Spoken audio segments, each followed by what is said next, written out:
Are you wasting a lot of time in your accounting software, processing transactions, doing bookkeeping, and finding that you still don't have accurate numbers?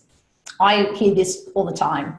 I'm Meryl Johnston from Ninjas, and in this video, I'm going to be talking with you about how to do bookkeeping in a simple way that will save you time so that you'll end up with accurate numbers but won't be spending hours and hours every week on your bookkeeping.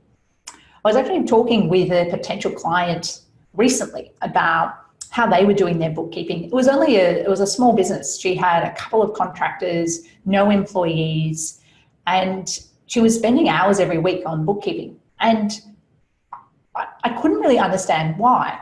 And when we dug into it a little further, she hadn't optimized for simple.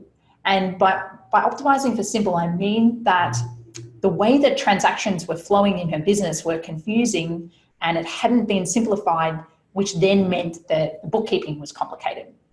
Some examples of that were there was a whole lot of business transactions mixed in with a personal account that had mortgage payments and other non-business related transactions going through it. So it was taking time to hunt through what actually was a business transaction and what wasn't. Customers somehow had a personal bank account and they were paying into that. Sometimes there were, I think, 4 different credit cards, all of them had some business transactions, but a whole lot of personal. And again, it was not a big business, not that many business transactions, but the time hadn't been spent at the beginning to really make things simple from a transaction flow point of view, which then meant that the bookkeeping was a nightmare.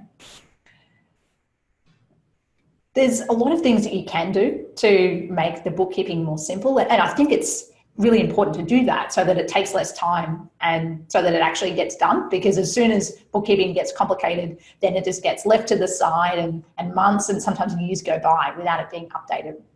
So I've got 3 things that I wanted to mention today that can help.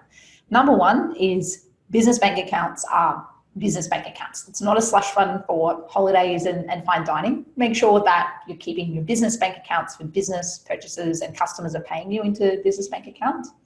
If you have a credit card, you might even have multiple credit cards, but pick one of those and only use that card for business transactions and then have that card feed into your accounting software, have that feeding into Xero. And that way you're capturing all of your business transactions without having to go through pages and pages of different credit card statements.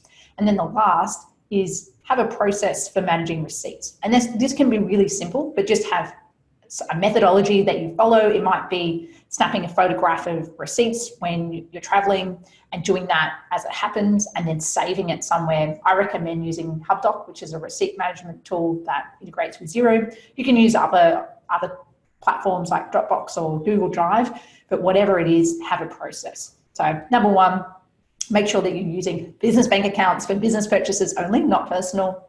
If you have a credit card for business purchases, just pick one credit card and only use it for business. And then thirdly, receipt management, pick a process and a platform and follow it. If you found this post valuable, make sure to like it and share it with a friend, and then drop in the comments below whether you're going to implement number 1, 2, or 3 of these tips.